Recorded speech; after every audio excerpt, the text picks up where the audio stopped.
And ladies and gentlemen, welcome to the Drew Estate Cigar Studios. It's once again Saturday night, and it's the Spare Note series. And for the first time ever, myself and William Cooper are joined by the beautiful Smoke and Nicole on the Spare Note show, which is weird Hey, because this is always just the Coop and Matt show, and now Nicole is here.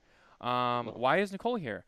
Other than the fact that she had nothing better to do on a Saturday night than to hang out with me and Coop, she really needed to work on stuff for the charity, so she is out here and she's going to be doing some work for the charity setup, which we'll talk about more in a little bit. And she also might contribute a little bit to the show, but we do have a short selection of interesting topics to go over tonight. But as always, Coop, what's up, buddy? How are you?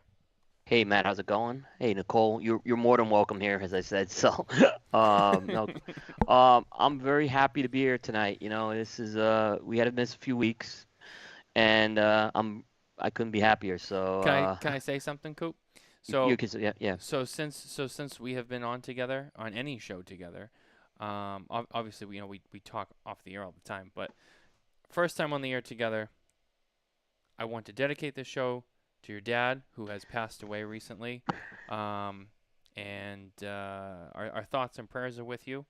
I know it's been a difficult time. We love you very much. You're one of our best friends in the industry. We care about you guys a lot. So I know it's been a rough few weeks. Tonight's show, this one's for your dad. Thank you so much. I really appreciate it. You're welcome, buddy. I'll just say one thing about my dad and I. You know, we do a show about tobacco, and we talk about tobacco, and outside of my wife and kids, everyone looked at me like I was doing something evil in my family. And my dad was the one champion behind me. And I'll never forget that. And he supported me with what I was doing for right from the beginning, even when we had some problems along the way. So it means a lot. So thank you. Absolutely, Coop. Yeah, yeah, No problem. yep. Getting into business though. hmm What are you smoking over there? Well, I'm smoking the Diesel Whiskey Row in the Churchill size, Hmm. which I tell everyone if you're going to smoke the Whiskey Row, this is the one size to smoke. It's the Churchill. It was a top 25 cigar a couple years ago on Coop in this size. Size matters. And actually, I'll do a little plug. April 7th is the 5-year anniversary of the primetime show. It's actually technically April 13th, but we're going to do it April 7th. And Justin Andrews from Diesel Cigars will be the special guest Oh, for that nice. show. So Justin's a longtime friend of mine. And like I said, it's funny because when they sent me this cigar in the Robusto, I was a little underwhelmed. And then people told me you got to try the Churchill, you got to try the Churchill. So I went and bought some Churchills, and I'm like, wow, this is great in this size. So highly recommend it. Yeah, it's definitely one I'll have to check out. I haven't smoked much from the Diesel collection. It's yeah. No, I think Justin's done some. Justin's actually hands on with the blending with AJ, which is I can tell you that's a fact that he really is. So he's not one of these guys just getting cigars from like AJ. He's actually very much involved with the process here. That's awesome. I'm smoking the Liga Privada H99. If you saw our interview with Jonathan Drew at TPE, you know that he put me on the spot. Yes. And he asked me what I thought about it, and I said, I haven't had any yet because they've been so difficult to come by. Um, and it was just kind of an awkward moment. But whatever, that shit happens. Um, that's what happens when you I don't know. It's just part of what we do. But since then, I have acquired several of them. And so I smoked the first one today. Shout out to our friend Jeremy at Federal Cigar in Portsmouth, New Hampshire, hooking us up today with H99s.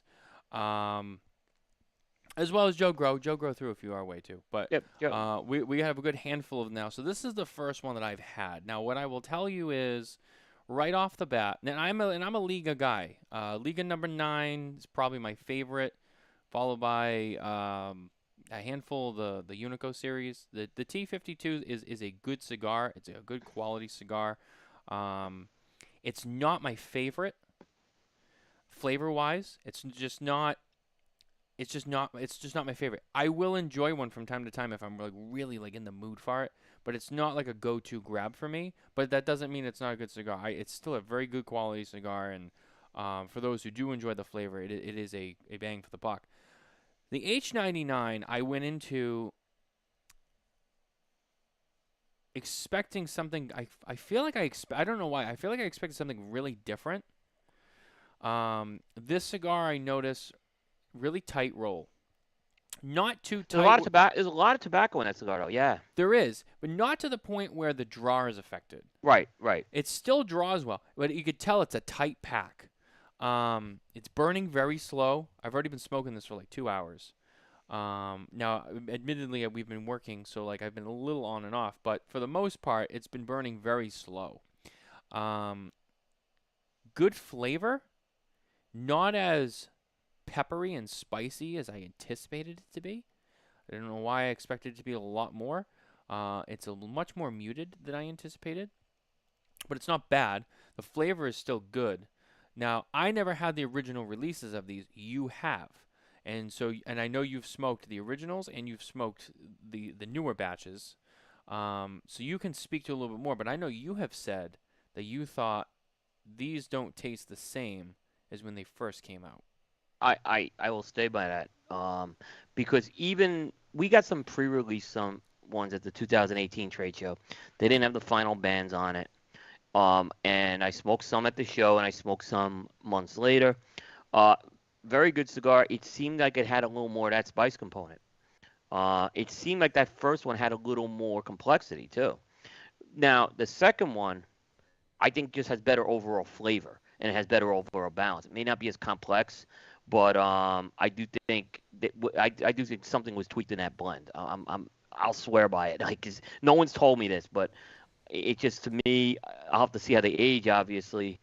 But I was pleasantly surprised with it. Um, so I haven't smoked any probably in about 2.5 to 3 years though. So I had to kind of go on my recollections of that. Hmm. On that. I know Eric from Dojo like loves that cigar. I think they gave this Uh, cigar number two, right? they had it somewhere high, yeah. Yeah, it was high on the dojo list.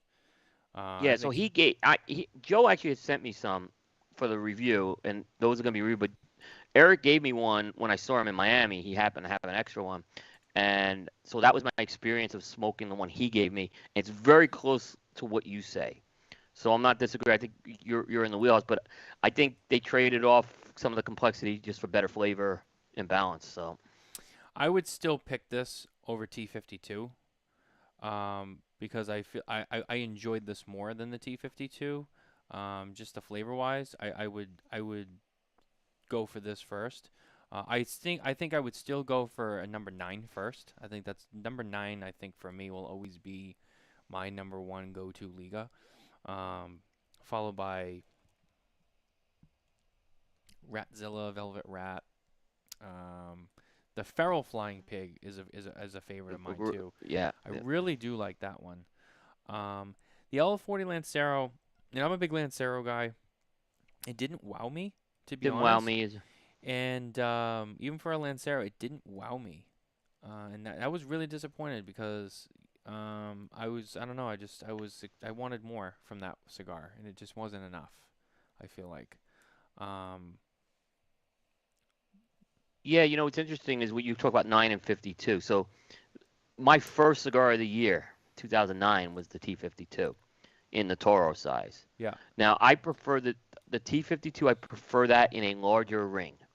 The number 9, on the other hand, I think performs much better in like the Corona sizes, those petite sizes. So I tend to gravitate to the number 9 in those smaller sizes, but the T52 in the bigger sizes. In fact, I really didn't like the T52 in those smaller sizes, to be honest with you. Really.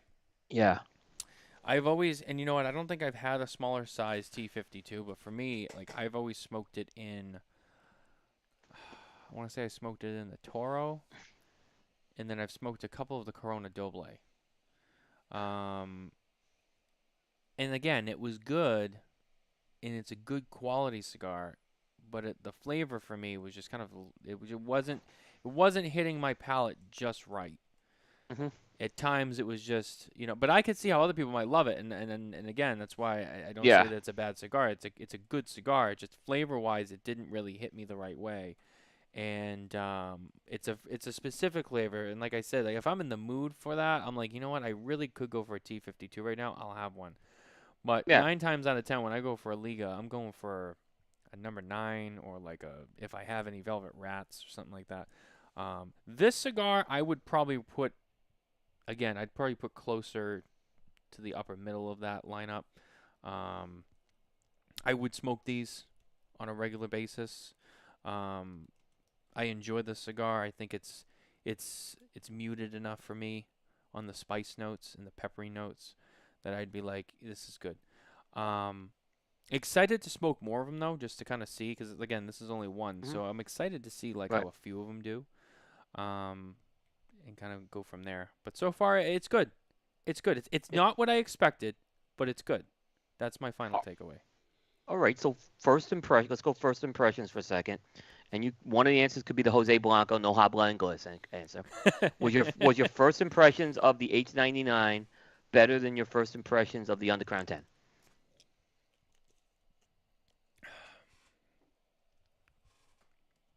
No, Mhm. Yeah, I I'm when I not fir- disagreeing with you, by when the way. I I'm not when I disagreeing with you either. yeah when I had the number 10, I was like, holy Yeah, shit, this is yeah, good. yeah. I was like, wow. I'm not disagreeing at all. That And that's not a knock on it. And that's not a knock on it, by the way, either. even all the way back to when they were unbanded for the freestyle. Somehow we ended up with like 4 freestyle sets when they were doing that one. Right, And so right. I had like, and there was like 3, so I had like 12 of them. And when they were unbanded, and somehow I don't know. I think there was a shipping mix up, and like the first set, because me and Nicole were supposed to each have one, and I think they got lost, and so then they sent a replacement set. But then the first set ended up coming like late, but they still showed up, so we had like extra. And I was like, all right. And when we smoked them, I was like, oh my god, these are awesome. So before they were even out, I had all these extra ones, and I was already smoking them. I was like, these are so good. Um, I went into it kind of with a certain expectation, and that certain expectation was pretty much for the most part met. This, it didn't let me down, but it just wasn't what I thought it was going to be. So I think that would be my final answer on that question. Okay. It's a That's a good fair question answer, though. too. I like that though. Yeah. Yeah, and that doesn't like mean you may come around and say, hey, this is eventually smoking better. So It's true. I kind of was just curious because obviously that was your number one cigar of the year.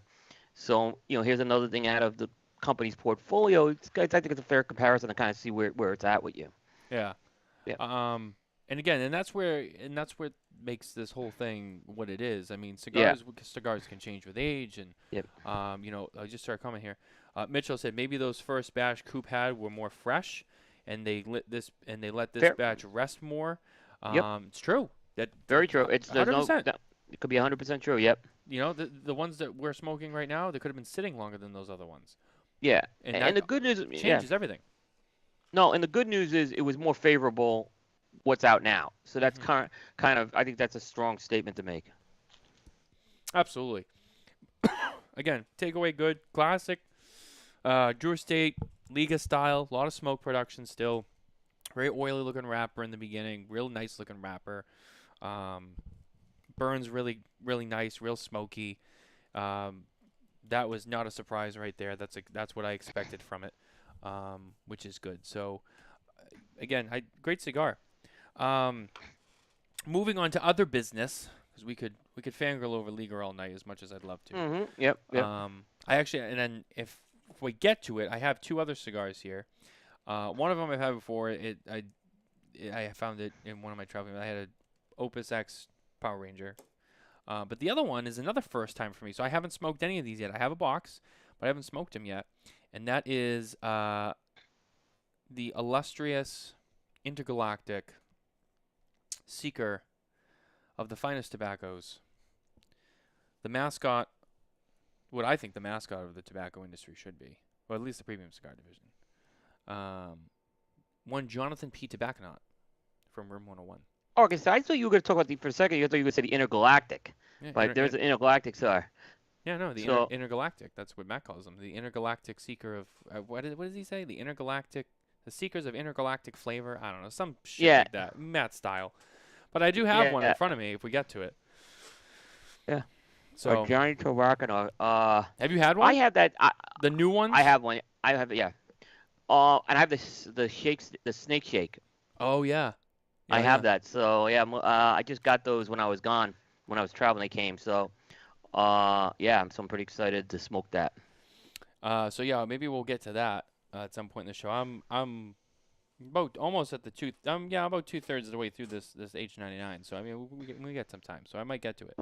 Yep. Um, I think the biggest thing. So the biggest thing that we should talk about on the show tonight, that has flourished since we were last together.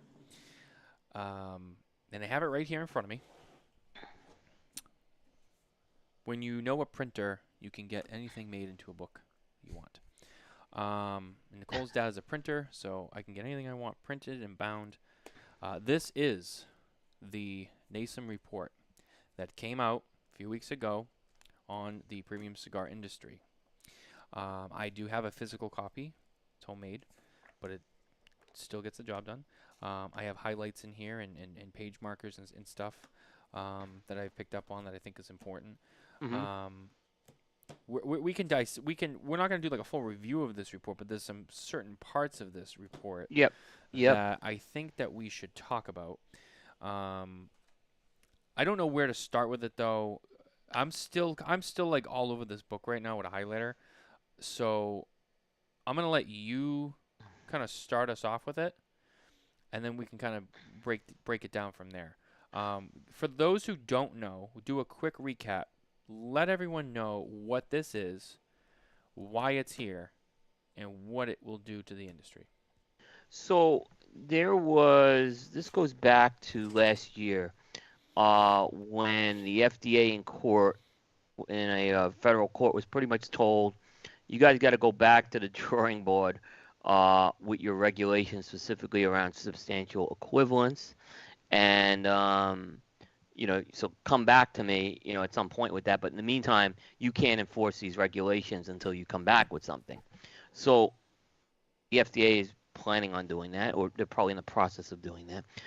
One thing what they did is they commissioned a an organization called the National Academies of Science, Engineering, and Medicine, which is NASEM, to conduct a study on premium cigars. The big document that Matt has is entitled "Premium Cigars: Patterns of Use, Marketing, and Health Effects." And those three terms are really the three components of that report. It's not a fancy title. There's patterns of use, which is a big thing. I can tell you that goes on. Marketing, which we will talk about, and health effects, which is the obvious. Um, and there was, I thought overall they did a comprehensive job, but not comprehensive enough because there's still so many areas that require more research there. Mm-hmm. Um, and I thought the other interesting thing was that they kind of pointed out the fact that we're 15 years into the fight with the FDA, and no one has agreed on the definition of a premium cigar yet. So they Fully took a agree. def Yep. So they took a definition. They kind of assumed one, and I was talking to John McTavish, the cigar surgeon of developing palates, and he pointed out that he thinks this definition was taken from the Altria definition Hmm. when they kind of submitted their comments a few years ago. He said this was the one that most closely aligned with that. So I didn't come up with that. He did, as far as that goes. So I think there's some things that the industry took. We'll get into this. I think the cigar industry, namely the trade organizations, namely the PCA, were pumping their fists about, like they were happy about this. I think there's guys like me who looked at the marketing piece and said, "What the fuck? I hope someone's gonna go to bat for us because there's some things to be very worried about for what we do." Yep. And then I think the health effects were no real big surprises, maybe a couple of incorrect assumptions that were made, but no nothing that study really had any shock factor with. Yeah, I mean, so I'm gonna go right to page 141. Um, He's got this all bookmarked, which is great because I didn't have this bookmarked. this is what I This is what It is nicer to have it on paper, so we Yeah, will go it through the really is. Yeah, I pictures, can like see. Yeah. going through it. So I'm going to read some Uh, parts of this book too, so that people can actually understand what is written in this, so that you can hear the words that are written for yourself, so you know like what we're talking about. We're not making all assumptions, or we're not just making yeah. just all interpretation. Like we're taking it for what was read. So if you go to page 138, you have concept of premium. As discussed in Chapter 1, the definition of premium cigars has not been consistent, thus complicating the committee's assessment of their marketing and promotional activities. Quote, premiumization is a marketing strategy that has been used by tobacco companies to encourage consumers to use more expensive brands um, by purporting that there are better quality and less harmful than mid-priced or discount brands. Although studies specific to the word premium in cigar marketing are limited, research indicates that consumers perceive premium products to be linked with rewarding experiences, exclusive fun, endowed status, or superior craftsmanship. Um, right away, I mean, essentially, with the premium handmade cigar industry specifically, you and obviously you jump right in on any of this. Um, essentially, yeah, I mean, we've always tried to at least in our own defense as premium handmade cigar smokers that yeah, it is a different product. It's not the same. It is a higher end product. It is a higher quality product. There's higher quality tobaccos being used. It's a more expensive product to make. You know, these are not machine made cigars that are being pumped out by the thousands every minute. Um, you know, it is something more a little more rewarding. Now, obviously, yeah, some of us smoke more of them than others, and to some they are special occasion, celebratory, whatever.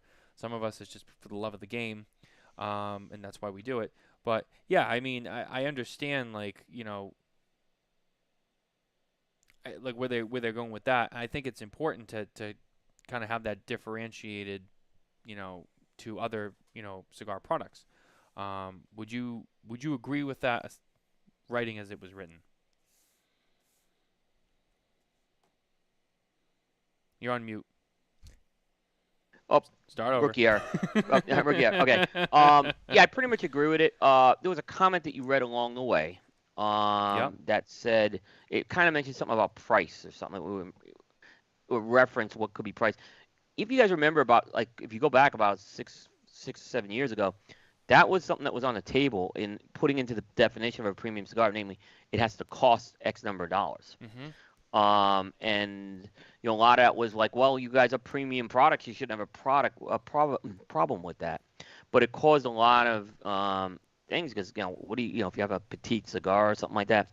So that's always been something and that could have catastrophic effects on the industry if that ever happens. So Right. it's good that that was avoided here. Like in this report, they didn't make an assumption like that. And I think this is a group that's more science driven. They're not focused on the business ends of things, even though they investigated marketing per se. But so that was good news there. If you go to page 141, about halfway down, this is another part that has been talked about a lot. And again, this is more on the media, the marketing part of it first. This is something I hear everyone always bring up, like, oh, they mentioned this. You might hear people refer to the fact that they called out Drew Estate. I'm going to read to you exactly what was written about Drew Estate so that you understand. One premium cigar brand, Drew Estate, had several email ads, see figure 4-2, that promoted an in-person entertainment event slash festival to celebrate its 25th anniversary, also known as DE25. And the quote, the rebirth of cigars movement, promoting branded items, new cigars, and live music featuring rock and hip hop. These ads use graffiti images with a logo of the Manhattan Bridge and pictures of musical artists who would be featured at the festivals. These DJs and musicians gained popularity from the 90s to the 2000s.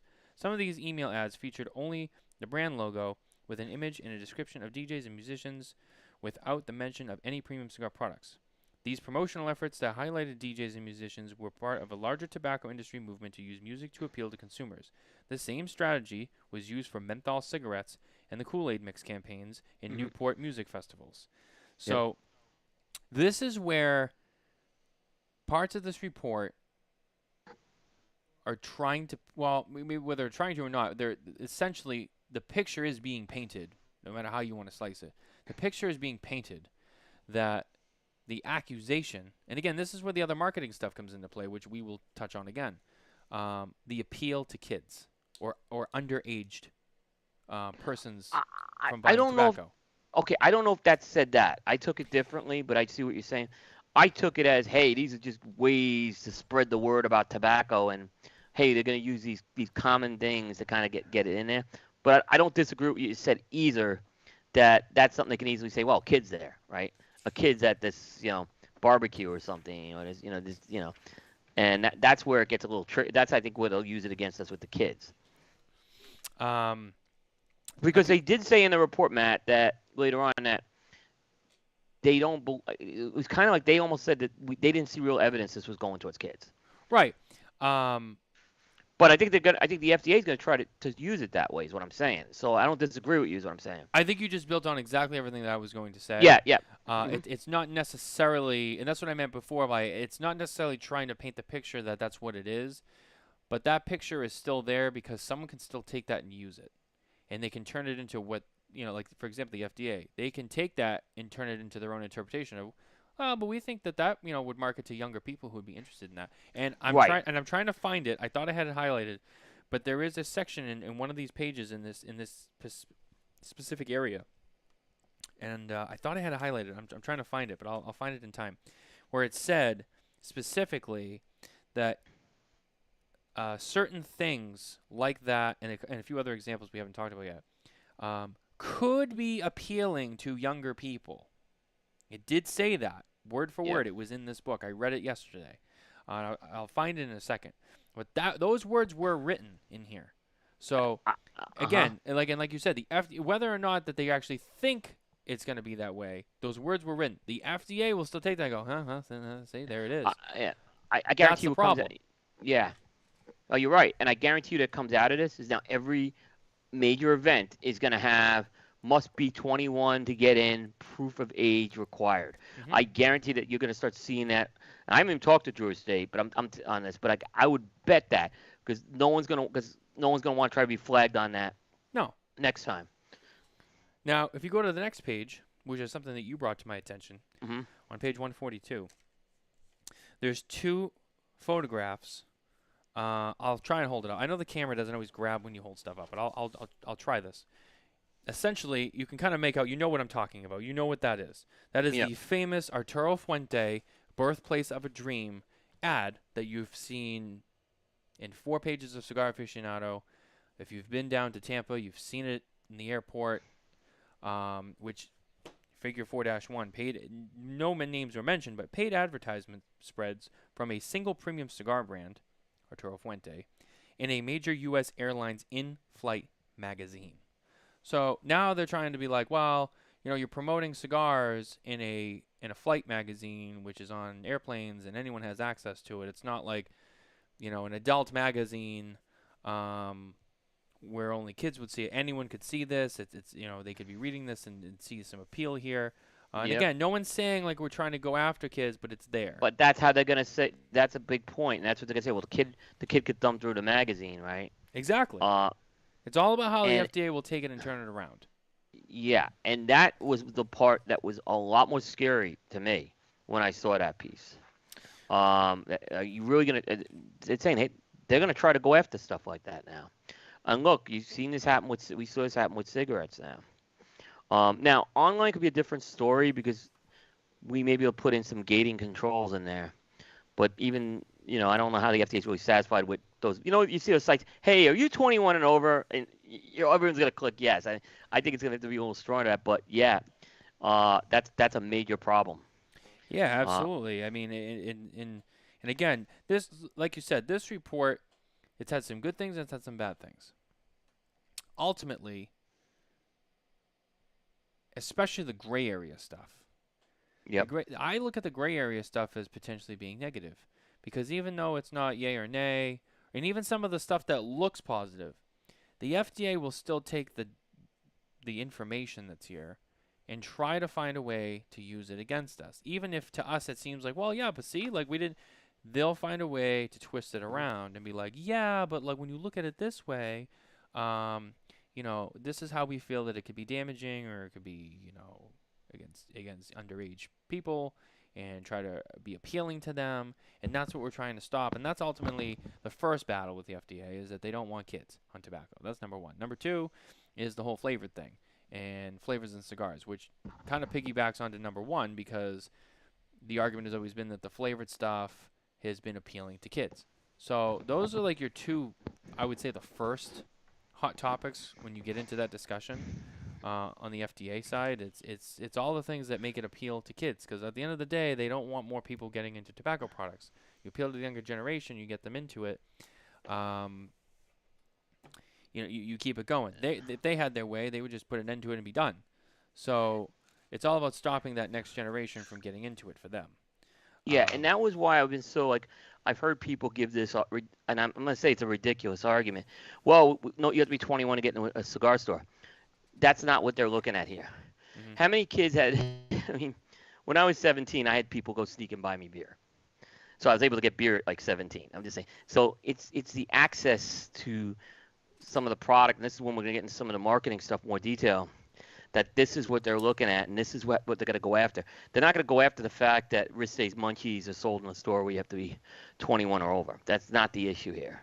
Yeah, they don't care where it's sold. They don't care. They don't care about that. They care that it's there and that it's still. The way they look at it is, like, if kids really want it, they're gonna get it. If you're appealing it to them and it makes it to them, it looks like, oh, ice cream. Oh, I gotta have it. I That's always cool. got my beer at 17. I'm going to tell you that. I never failed to get my beer. Mhm. Now, I don't think there's a lot of kids, like, and I had teenage boys. There was none of them that were ever trying to get premium cigars. I can tell you they tried to get other stuff, but not premium cigars. And kids will always be kids. I mean, that's just how Yeah. it is. I mean, it doesn't Yeah. matter what you do. You try to crush a whole industry over the fact that kids are going to be kids. They're going to do what they want anyway. Yeah. One way or the other, they're gonna get their hands on stuff. Yeah. Yeah. Also, I'm really shocked to hear you say that you were an underage drinker, Coop. I didn't think that you were the type.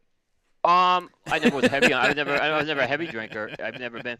But it was kind of like it's kind of like the chase. It was a fun thing to do. It was a chase. Right. To be able, we got it. Come on over and hang out with us. That was like the thing that we did. So I actually found what I was looking for earlier, and it's on page 150.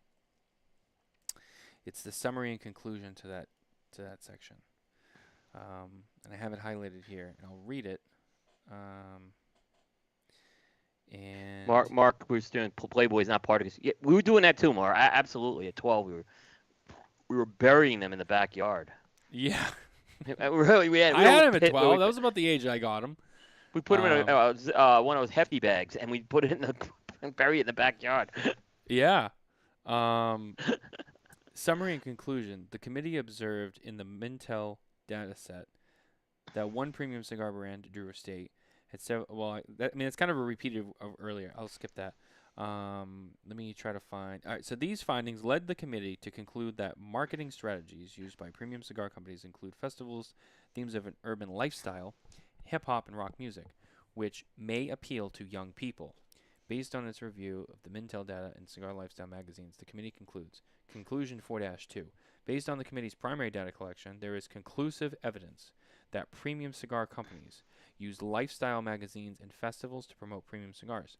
Some of these marketing strategies, such as sponsoring music festivals and promoting their products with an urban lifestyle and hip-hop and rock music, may appeal to young people. But the first part, that's not untrue. The industry does use festivals to promote their product. Yeah, yes, they do. Right. I think it's their own festivals. It's not like they're sponsoring a rock festival to do it. That's what I'm saying. There is a difference. Compared to the old Newport, those old Newport festivals. And I just want to acknowledge, I know there's a lot of comments right now, and I am seeing them. If I'm not addressing every single one right now, I will try to when I can. Sure. Yep. I'm just trying to get through this with Coop right now, just for the sake of covering it. But some of Jay is here, Mitchell's here. So and there's some good points and comments being made. All great, I just want to make sure. Yeah. I want to make sure everyone knows we acknowledge it's good. But yeah, so let me take a step back so maybe I can cover some of these. Let me see. Jay Davis, which actually, can I bring this up on screen really quick? Yes. Let me pull Can it you up. bring up that, Oh, The that first first one. one? Yeah. I just asked all over my keyboard. Party Rookie Can't hit that. foul. move. Rookie move. Jay Davis, I'll read it while you find All that. right. Jay Davis wrote, "The report was filled with anecdotes and no science. For an organization that claims to do science, it was disappointing. I learned more about cigars after my heart attack in 2017 when reviewing the four old studies from the 1970s and the 1980s. If they were serious, they would do actual scientific research instead of 520 pages of I don't know, I guess, I assume, and I think so." Um, Mitchell wrote following, "But those are age-restricted events. They can't be marketed towards kids. The other cigarette, the other cigarette events used a kids drink mascot, and we're open to everyone, and we're not age-restricted events." Jay Davis commented, attacking lifestyle and cigar aficionado in the report makes an assumption that this appeals to kids. Really? Question mark. That's like saying strip clubs are alluring to ipso facto they must appeal to kids. Eh, Um, Yeah, I hear what Jay's saying on that. yeah. Yeah, but again, I think they're different. These festivals are, our festivals is what I'm saying. And I don't understand what this is. uh, You know, I just don't see the connection with kids in this case. Hey, maybe I don't, but they're gonna try to. That's the problem. So those little cards are gonna be dealt. And again, so as we continue this conversation and we give you examples, this is us trying to show you how Yeah, this is what was yeah, said word for word and how it can go either way. So even though they write this, it can still be taken and turned around. yeah. Um, And so, remember that the FDA is under no obligation to take this advice, and they can do whatever they want with the advice they're given here. mhm. The recommendations, advice to bed with the recommendations. So unfortunately they're not bound to anything, and maybe there isn't a they don't have to go and, hey, can you re-clarify what you mean by fest? That they don't have to do that, and that's what's dangerous about what they can go back to the drawing board with. Absolutely. Yep. Um, the next part that I wanted to bring up because it's kind of related, but it's a different topic. Marketing on the internet and social media. Now, this is something that is newer to the cigar industry, and we're going to see this continue to roll out as time goes on. Right. Um, the very first part of this says the internet, which includes social media platforms, has become a popular venue for the tobacco industry to market products because it is a lightly regulated and can reach a large number of people quickly at a low cost, which is true. Um, Tobacco promotion and marketing on social media was uncommon when Monograph 19 was published in 2008. Since 2008, evidence is growing that tobacco promotion is occurring on social media using strategies such as influencers and celebrities, paid online banner advertisements, and branded accounts without sufficient regulation. So, what that means is that paints a target on everyone's back who uses social media with cigar related use. Um, that also paints a target on the back of influencers. You see a lot of them on Instagram or Mm-hmm. Facebook or whatever. Look, this is not me saying that they're bad. Don't I know how these people take these things like, oh, they're bad. No, we're not bashing anybody. I need to make this clear because the people come out of the woodwork and they hear one word or they hear three words of a And then sentence. they go, Yeah. oh, we hate influences. I So know. We've been, you and I have been down this road too. Yeah. I'm stressing this point before everyone cries Right. foul because if you do, Okay. I will come back at you and I'm going to use just straight facts. Okay. Normally I don't engage, but I will. Okay. That's not what we're saying here. But what we are saying is that this report has specifically targeted people to try and say like, oh, hey, well, they're using influencers and celebrities and socialites and these people on social media to help push cigar products. Now, that's going to be taken as, all right, well, there needs to be a ban on social media where kids have access to it. It's unregulated and it's difficult to just do pick and choose for what age you are. When you go on Instagram, you post certain things on there, it's there. There's no way to really filter it from kids or not. It's usually just it's wide open. That tells us that there's going to be a threat that they go, well, you can't do anything like that on social media. Gone. Yeah, it's a problem. That's what that is. By the So, way, that affects me and you and everything. yeah. Because what this report's saying is, these are bad people. the bloggers, the influencers, the magazines, because they're using social media to spread the word. Now, I think that social media has been very lax using age gating. Um, the Cigar Coop page is age controlled. My personal page isn't, but I don't have any real kids on my access to my personal page, and it's pretty locked down. But still, I share stuff on my personal page, which is not always the way to do it. So, and I see a lot of people's YouTube videos aren't age controlled. Right. Um, my advice is if you're doing any sort of media, age control that stuff. Don't forget the FDA coming down to you. You don't want one of these providers coming down on you No. either. So I mean, that's a little commentary I'm making off of that. But the fact is that we do use those cigar companies do use those types of things, right? And they use it because they can't, do certain types of advertising, right? So now they're essentially saying the message from NASEM to me was they shouldn't be any advertising. Like these are it was almost implying it was an evil thing to do. Maybe if I'm reading that wrong, let me know. That's what when I said to you yesterday on the phone, I said that part I thought was the most dangerous part of the report for people like me. Hmm. When I looked at it, I'm like, holy shit. Yep. Imagine if someone in the FDA gets hold of this and decides to run with it. Absolutely. Yeah, Yeah. and that's why I made sure that I highlighted that. I made sure we brought that up because it's the specific points of, it affects not just everyone I, else, but it does affect us too. But I don't we're think all any in it kid. together. Yeah. I don't think any kid watches our shows No. live. I don't think anyone will be interested in it, but still, I mean, that's what they're going to try to say to us. So Mitchell asked a question. So should we stop posting cigars on Instagram? I don't. Look, I'm not telling you should stop. I don't think. Nah. I don't think you should stop. I think that and this is where it gets a little political, and Yeah. some people won't like it. But I think I have to I have to go here right now.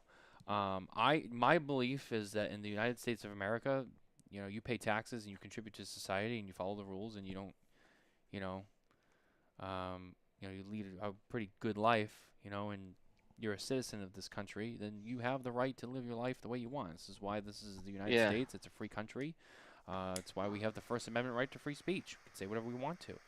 The way I look at it is, look, I understand that there's organizations like the FDA or whatever that don't like this, but the argument on our side is first and foremost, well, we have a right. We have a right as people to, in this country, we have the freedom to live our lives the way we want to. You want to have an Instagram and you love cigars because that's a passion of yours and you want to share that with some of the people who are like you, I think that everyone has every right to do that. And it's unfortunate that we get to a point where there's people that are trying to, make that look like it shouldn't be. I think that just take everything else off the table. I think that goes against your rights as an American citizen. And I think that's really Yeah. the biggest thing. Yeah. I was talking to Glenn Loop about the whole plain packaging thing. And one of the things he said was one of the arguments we have is, and again, take everything off the table. You try to mute. It goes against like our right for free speech and freedom of press and all that. Like you're gonna try to mute our stuff and what we say. Like we have a right to do that. Just as anybody else does, regardless of what the topic is. We have a right to say it.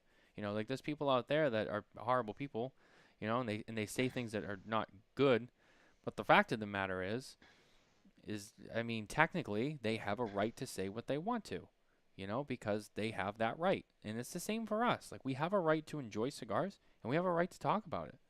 That's what it boils down to for me. And I know that it's not as easy as that, and I get it. But ultimately, that's really what it should be, this is our right. It's our lifestyle, you know? But that's the fine line. And sorry, I'm chiming in now. No, that's okay. But the fine line is that as a consumer, you have a right. What they would want to control is the actual manufacturer or companies using it for advertising, because there has been a history of people taking advantage and targeting children that they weren't able to control, and now they control because of that. I mean, Coop, Right. it's no secret. So- Like, and to anyone who's over the age of 40, when you were a kid, I mean, there were cigarette ads everywhere. Yeah. You had Joe Camel. I remember Marlboro Man and Joe Camel. Yeah, you had Marlboro and Man, Joe Camel. the big cigarette companies, they were targeting kids. They wanted kids to see it and go, "That's cool. I gotta get Well, smokes because and that's it cool." was that was the That was the strategy, Well, it was a well, different even time. and it was a different time. Macanudo, But that's not yeah, what we're doing yeah, it here. was a different. Yeah, even Macanudo, that brand was started with the idea of targeting. Edgar Coleman did that with the idea of targeting young smokers. The narrative's changed so much now.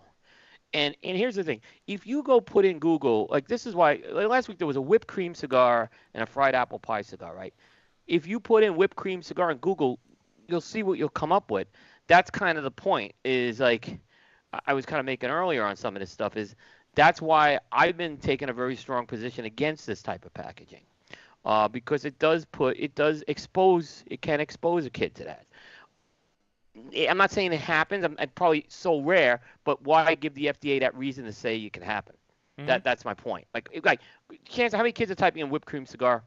Probably 1 in a million, maybe, right? You got a better chance But of looking for they're whipped gonna cream say it. vodka. Yeah, yeah, they're gonna say it.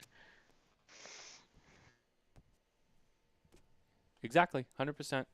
Wow, there's a whipped cream cigar in a like a Ready Whip container. And again, so let's also just Yeah, wow. for, Yeah. for the certain groups out there that are so defensive. Nobody's targeting you. Nobody's looking at you. No one's pointing a finger. You all know who you are. We're not attacking you. We're just saying that it's reports like this that are That are gonna the go to problem. that they're gonna try and say Right. that the things that you guys think are just for fun are going to be used against us. This is all third party here. Right. This is not me Yeah. saying it. It's not Coop saying. We're only translating Yeah. what this report says. And you're gonna increase the cost this industry is having in battling in courts with needing lobbyists now to kind of give this type of messaging. All you're doing is you're just increasing the cost this industry is going to have to fight for survival right now. And that's kind of where I'm like, is this really that important? Um, that's kind of what my position has been. Is it really that important to have a munchie cigar or a fried apple pie cigar? Yeah, I agree. Jay Davis, I think this is supposed to be a joke. Uh, just don't put whipped cream in American Pie in your browser. Don't do that. Yeah, don't do that. That would be. Actually, I mean maybe. I mean, If you're into that. unless that's your thing. I mean, listen, we all remember Oh no. was it 1999 when Jim Levinstein fucked the pie? I mean, if that's your thing, that's your thing. Well, I guess. Oh, geez, Doug, you don't want to do what Jay just said.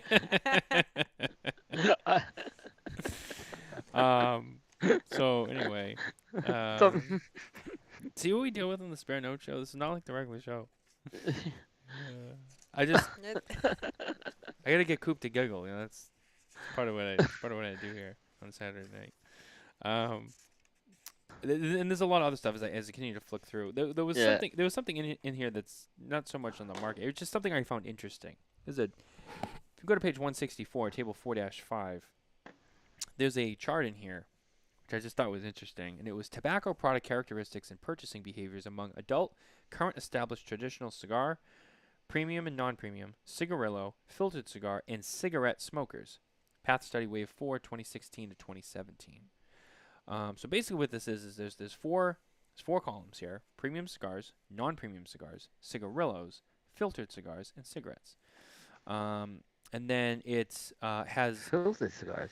Okay. and then the first line on the left side has a regular brand. So the percentage. So there's so what percentage of each of those categories has a regular brand that they smoke. Cigarettes is 92.5, and I don't think that comes as any shock. But cigarette smokers, I mean, if you smoke Marlboro Reds, you smoke Marlboro Reds. That's it. You're not smoking Pall Mall. You're not smoking Newports. You smoke Marlboro Reds. That's what you smoke. You're buying 2 packs every other day.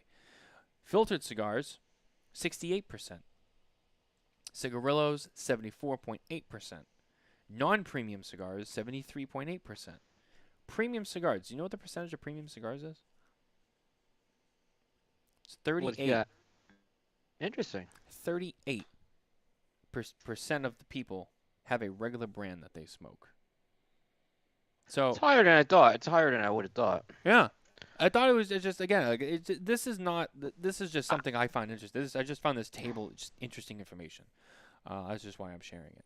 If you go to the top 5 brands smoked in each of the categories, You go to premium cigars, the number one in the survey was Cohiba. Um, being in the United States, just to clarify, I don't believe this has anything to do with Habanos' Cohiba from Cuba. This is the American Cohibas made by General in the Dominican Republic. Second brand was Arturo Fuente. Third brand was Romeo y Julieta, followed by Monte Cristo, and coming in at fifth, Macanudo. Now, you look at that, and it is a premium cigar category, but what is one thing you notice about all of those brands that are listed there?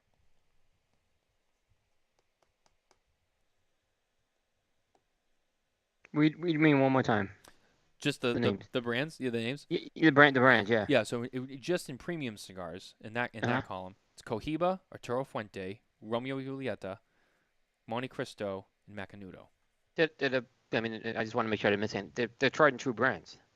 Well, not only that, but with the exception of Arturo Fuente, which is still a family-owned brand, the rest of these are owned. Well, they're owned by two major companies, General Cigar and Altadas. Which and if you want to Habanos, and Habanos wouldn't apply here, but yeah. So those are but those are also brands that historically, you have been able to find outside of just cigar shops. They are usually a little bit more accessible because they are in convenience stores and gas stations. Yeah. You go into gas stations and you see like the little humidor on the counter. What's in there? Cohiba. There's some acid. Yeah. Which we have them in the the supermarkets here is similar. They have humidors there. Right. So yeah, obviously those ones are probably more accessible because they're out there more than more places. Most other brands, you probably find more exclusively in a cigar shop. Which again, that's where that kind of conversation kind of comes back. But you gotta go to a cigar shop. But there are premium cigars that are available outside of cigar shops. So the only thing with that argument being is that and this is one that shows is there are brands out there that are available in a much more variety of places, where in those stores is where kids have been able to get their hands on things versus a cigar lounge. You go to if you're 18 and you go into a cigar lounge and you're trying to fake your way through it, you might get it might not be as easy. Convenience stores, people you've seen the people working convenience stores, half of them don't care. They'll sell you whatever they want to because they just don't give a shit. So again, and that's I think just a little interesting anecdote that I picked up. Yeah, no, that's true. Marlboro was listed as the number one cigarette brand, which was no surprise, followed by Newport's at number 2. No surprise.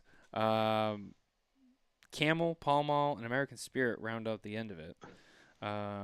Acid was listed in non-premium cigars at number 2 behind Black and Mild. Black and Mild was a premium cigar? Non-premium cigar. Oh, non-premium. So Acid was a non-premium cigar? Yes. How did they come up with that? So that's what I thought that was interesting. Oh, here's why. Because, no, they didn't say anything about categorizing flavors. So yeah, so if you look at the number 1 line going across, doesn't make sense. The 5 categories you have, in non-premium cigars, cigarillos, and filtered cigars, Black and Mild takes it all the way across. In the all other non-premium cigar category, and then Acid is number 2 in the non-premium cigar line. And then you have Dutch Master, Swisher Sweets, and White Owl. Cigarillos is Black and Mild, Swisher Sweets, Backwoods, White Owl, Dutch Masters. Filtered cigars, Black and Mild, Cheyenne, Swisher Sweets, 305s, Dejarum, and then if I read the cigarettes, which it doesn't really have anything to do with us anyway. But I thought that was interesting. Acid in the non-premium cigar section. Can I see this? Yep. Because there was Sure. another page that had some interesting. Take it away. I don't know. Again, that just doesn't make sense. Just a little interesting chart I found. I was like, this is kind of weird. But Drew Estates could be all over that. Oh yeah, absolutely. Yeah, they will. They should be. Drew Estate, especially by name, has been mentioned and stuck around. They're owned by Swisher International. Swisher Sweets are in there. Acid's in there. But they're an easy target, Drew Estate, because they've always been a brand more for the contemporary under 30 smoker, not under 21 smoker, under 30 smoker. And in recent years they've tried to expand beyond that, but acid was a line specifically designed, I think, for people 21 to 30. You know what else I thought was interesting? And nothing wrong with that. And nothing wrong with that, by the way. No, So, but it made them an easier target. right. I just thought of something else too, a little unrelated. There's another chart in there, and I have to find it at some point. I don't remember exactly where it is, but if I can find it, I will. It was a chart that displayed like the top 10. I think it was like the top 10 premium cigar brands by nicotine level. Interesting. Like I by didn't like see that. Yeah. percentage. That was like by percentage, and Davidoff was like the number one. Huh? It was at like 20. It was like the average. It was like the average across like all of their stuff, like their nicotine They percentage. count Camacho. Maybe they're counting Camacho. I have to find that chart to get the Yeah. specifics to make sense. But Davidoff was in there with like 27%, which was interesting. Arturo Fuente was at like 18. My father was in there. I'm trying to remember who else, but I think it might have been closer to the front of the book, where it talked more about like the specifics on like cigars and the health effects and stuff like that. I think it was in that area. I have to find it, but I remember looking at it. I was like, "Oh, that's interesting." And I was like, "Well, so who has the highest number?" And it was Davidoff. And I was like, "Huh, Davidoff, interesting." They had the highest I found the average percentage. chart actually. It's on. Oh, I you might be looking did? at it. What page is it on? I have the online version. What page is It that? was. It says tobacco nicotine. It actually had. It says 73 on mine. Oh, here it is. You found it. It's right here. Yeah. So I'm looking at this. Actually, CAO was a little higher, but Davidoff was much. Oh no, this is Hot not one it. on the This is size. This is not. It looked like Oh, this. okay. Though. I'm looking at. You're a couple pages Oh, yeah, back. you're right. I'm looking at the wrong column. Yes, Davidoff is at the top. What page are you If on? you look at the fourth 73. column. 73. 73. If you look at the fourth column, yeah. Oh yeah, here it is. I was looking at the mean. Yeah, I was looking at the wrong column. So it's interesting. But the So you fourth have. column. Oh, go ahead, Coop. What were you gonna say? Yeah, Davidoff was 1. Gurkha was 2. And it looks like Romeo Julieta was 3. So just so. Oh, no, Monte Cristo. I'm sorry. Monte Cristo was 2. Gurkha was 3. Romeo Julieta was 4. So just so that way, folks who are listening and watching at home who don't have eyes on what we're seeing. So when on page 73, there's table 2-2, tobacco nicotine content in a sample of premium cigars. And there is 1, 2, 3, 4, 5, 6, 7, 8, 9, 10, 11, 12, 13, 14. There's 15 brands here. Why is Romeo Julieta and Monte Cristo separate? That makes no sense. And and the columns are number of cigars measured, which most of them were 3. Yeah. Rocky Patel was measured in 4, and CAO was measured in 2, but the rest were measured in 3 cigars. Then there's the mean weight, mean nicotine concentration, and then total nicotine per premium cigar in milligrams per stick. Arturo Fuente was. I don't think these are listed in order. I think they're alphabetical. But Arturo Fuente, 3 cigars measured, mean weight of 9.63, which was the smallest sample. Most of these were anywhere from 12 to 17. Their mean weight was 9.63, and their mean nicotine concentration was 17.76 with 170.4 milligrams per stick. You go down to Davidoff, which was mean weight of 16.3 grams. Mean nicotine concentration, milligrams per grams of tobacco, was 26.5, and the total nicotine per stick is 438 milligrams per stick of nicotine. The data makes no sense to me when I'm looking at this. Yeah, Because why? I don't understand why Davidoff's all grouped together, unless they're just counting Davidoff and not Camacho. And then they have La Gloria, Macanudo, Partagas, which are all part of the same company. I think the problem is some of these are company slated and some of these are brand slated, and it doesn't make sense to me. Because does Arturo Fuente include Opus X? And it looks like no from maybe the mean grade thing, right? Right. This looks like they didn't capture the data correctly here. Robert Johnson commented, "Hey guys, hope you guys and young lady know these cigars. Know those cigars called. They used used to smoke weed in them. I know that a lot of that stuff was used for like blunt wraps and stuff like that. I would Yeah. get that. But Yeah. unfortunately, for the sake of our conversation, that's really not being looked at it that way. Yeah. I do. He's right, and that's true. But Not all. I mean, there are a lot of people who do smoke them for what they are too, and for the sake of what we're talking about, that really you really can't count that in. but what you really think about too is that they, in the non-premium cigar category, not the premium, is where you're seeing the most overlap actually with what you would consider used for weed. So Yeah. there was, and that was the table I was trying to find, is that, not that they're actually comparing it to weed, but the most overlap with cigarette smokers is actually with people who smoke black and milds and non-premium cigars, and not with premium cigars. The people that smoke the other types of products are overlapping more than actually people who solely smoke premium cigars, which is interesting. Mhm. Mm-hmm. It's Yeah. true. I That's can't true. remember Yeah. what page Yeah. it's on. Yeah. No, I But see what you're saying. Yeah. there's a whole, they have a whole Mhm. data point on just that, like where the most overlap is. Right. And again, that's to Nicole's point that she made. I mean, there's variables with this too, and Yep.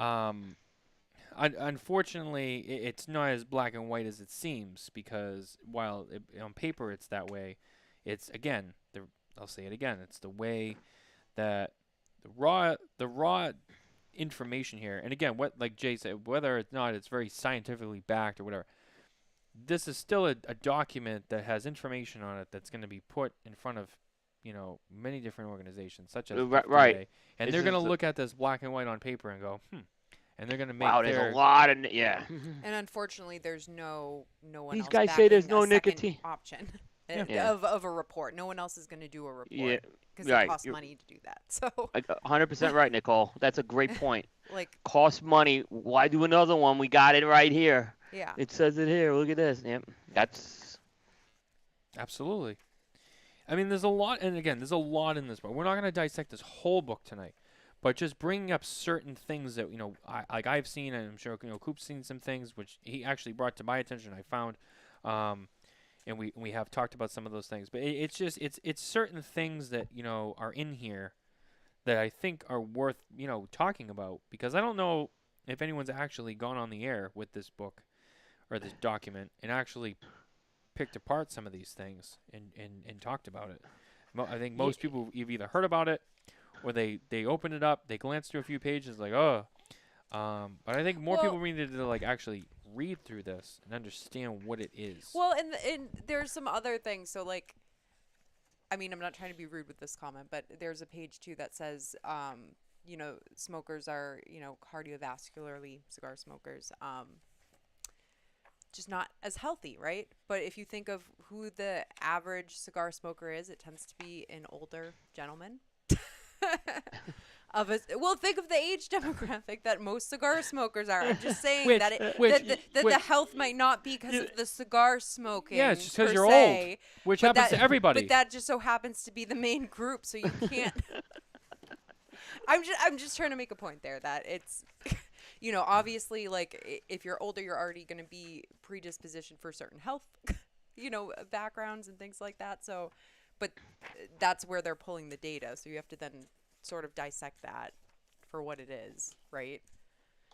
Yeah, I mean, it's true. It's I mean, not necessarily the cigars. Yes, there's the overlap, but I wouldn't say that if they weren't smoking cigars, they still would be very healthy, right? You know what else I thought was interesting, Coop? Did you happen to see? There's a chart here on page 169 and 170, and it's the total count and retailer density of 2019 to 2021 Premium Cigar Association member retailers by state in the United States. And I was looking at it and like, maybe I don't know. I just found it interesting. I saw this and I'm looking at it now again. Like Massachusetts claims they have 17 I- Premium yeah, Cigar it- Association retail. I'm gonna tell you, we live in Massachusetts. I can North Carolina's got maybe more- I can maybe dig up like 7 or 8, and that's just the ones that I know of. Maybe there's a few more I don't, but I'm like, I don't know. seems like a lot for Total Massachusetts. count. So count represent number of retailers, right? Florida 220. That's no Yeah, surprise. but here's the thing. New York's got well, maybe New York's got 39 versus North Carolina 53. I get New York's got more smoking restrictions, but that seems awful. Those numbers don't seem right. But I would be curious to like ask like Scott Pearson and Glenn Loop and those Yeah, guys this is a like good question. what's the accuracy of How this does table? Georgia only have 29? Georgia, Atlanta alone has 50. Maybe they're not all members of the PCA then. That's okay. Maybe That's what you kind of maybe look. Rhode Island, who I mean has a shit ton of shops down there. They only get 8. But how many of PCA? I mean, But I guess you're right. Maybe not all of them are PCA members. I don't know. But again, I'm seeing it here, but I'd like to hear it from the horse's mouth. Like, what is the accuracy of some of these numbers? yeah, this is a very good one. I'd actually like to see them comment on this a bit. Um, the density numbers are a little confusing to me, but okay. Yeah, Jay just said Atlanta has like 100 cigar stores. Yeah, Atlanta, but Atlanta, like that's what I was Like saying. literally, Atlanta, literally. Not no, it's not he's even not. He's not wrong. exaggeration. It's He's like not. No, they have he's a not lot of wrong. I've shops. spent. Yeah. So, but I'm wondering if a lot of them aren't PCA members. It's true too. So that's. I mean, I'd be curious, Jay. I mean, I don't know if you guys could do some homework on the PCA at some point with these numbers, but interesting. You know, I saw this, but I didn't pay much attention to it. You know, when I went, because I haven't gone through it as much as you have yet. But yeah, interesting. Very, very interesting. Vermont has 0. West Virginia has 1. Now, can I just say that North Dakota has 0? Can I just say this too? If this is accurate, and Jay, I'll speak directly to you. Not an attack on you guys, but if that's true, knowing what we know about some of these states and how many cigar shops there actually are, I mean, we need to we need to step up our game a little Yeah. bit here as an industry. We got to get some more people on board because, wow. I feel good because on Thursday's show we were talking about the TAA and I gave a hypothetical example and I didn't want to pick a place that had like stores, TAA stores. Yeah. So the fact that there's 0 in the PCA report made me think I picked North Dakota was the state I picked as the example, and it was Bismarck, North Dakota, as an example I just threw out there. So I kind of feel good. I picked something pretty neutral there. I probably didn't piss anyone off. Yeah, I think that's a safe bet. Yeah. Yeah. But yeah, I thought it was so interesting. I'm like, wow, these numbers are interesting. But you're right. Maybe if it's true, maybe they're just not all PCA members, which is possible. But if that is the case, I mean, wow, we need to get some more strength here. Yeah. Which is was something I didn't even realize. Texas has 104. Virginia has 50. So Virginia has 50. West Virginia only has 1. Yeah. North Carolina has 53. That's your neck of the woods. That seems high. I got to be honest with you. Right? I mean, I know most of this tobacco and major. I mean, I would have thought maybe 30, 25 to 30 is what came up for me. Because like Charlotte and Raleigh are the two biggest cities, and there's not even anything close to Atlanta in those two cities. Yeah. New Hampshire was at 14. Because here's what's really weird about. I'm looking at this. This data's. Virginia has got 50. They're saying Virginia has 50. North Carolina has 53. And Georgia has 29. No, the way the reps work with North Carolina is there's very few North Carolina dedicated reps. So reps either cover Virginia and North Carolina, or they cover Georgia and the Carolinas. And when in the case of the Virginia and the Georgia case, the Carolinas are the secondary market. So they don't spend a lot of time here, is what I'm saying. So it's just kind of interesting that this has to be PCA data, and that's not accounting for the non-member data. That's a big joke, is reps don't want to come to North Carolina a lot of times. So they come up like once a quarter or something like that for these areas. Wow, this is interesting. I've talked to a few reps who talk about like some of the Midwest states and how often they really go out there. So like there's a few reps I know who will cover like the Southwest, but then they have like Kansas. And Yeah. they spend a lot of their time in the Southwest, and then they'll pick 4 days once a year where they fly out to Kansas or wherever. They spend 4 days in the whole state, and then they're out of there for a year. Yeah. I remember when Tony Gomez of LaFleur was a rep. He would cover Florida, and then he had Colorado. Like those are the two states he had, and pretty much he spent most of the time in Florida. So I've seen. I think McAuliffe has a couple cases like that, and with their territory and breakdown. Right. Like where there's this outlier states and someone covers it. Like even in my day job right now, I have an outlier state I cover. It's Minnesota. So, I get up to Minnesota. Well, now with the pandemic, I was supposed to be getting up there, but yeah, it's not something I would be up there every week. Now, another interesting one is on page 107, table 3-1. United States cigar consumption in billions of sticks, 2010 to 2020. So I want you to everyone to pay attention to what Matt said. Consumption, not sales. True. I think that's an important number there. Consumption, not sales. U.S. cigar consumption in billions of sticks from 2010 Right. to 2020. And it's broken up in, all the years, 2010 through 2020. And then there's 4 columns with a line through it. So you have small cigars, large cigars class H. And then under that line you have in that same order not premium, not premium, maybe premium. And then the last column is percent of market that may be premium. So you have to kind of look at this in a few different ways. And this is another one of those things where it would probably be nice to see it for yourself. Well, all right, so for example, 2010, small cigars, not premium, was 0.9%. Almost, it was a 0.98%. Large cigars, not premium, 11.9%. Large cigars class H may be premium, 0.33%. So again, when you're talking about maybe premium, and then the last one there was percent of market that may be premium, 2.5%. This data makes a little more sense to me Yeah. because I noticed there's a spike in 2016. That seems been sustained, and 2016 was when everyone was throwing everything but the kitchen sink into the market because they were worried about getting stuff out before the predicate date. So more sent in the market could ultimately lead to more consumption. So I could see why there was a spike. So if you just look at the last column, percent of market that may be premium. Again, this is the U.S. cigar consumption in billions of sticks. So in 2010, it's at 2.5%. 2011, it's 2.6%. And then you see a drop off. So from 2012, you get 2%.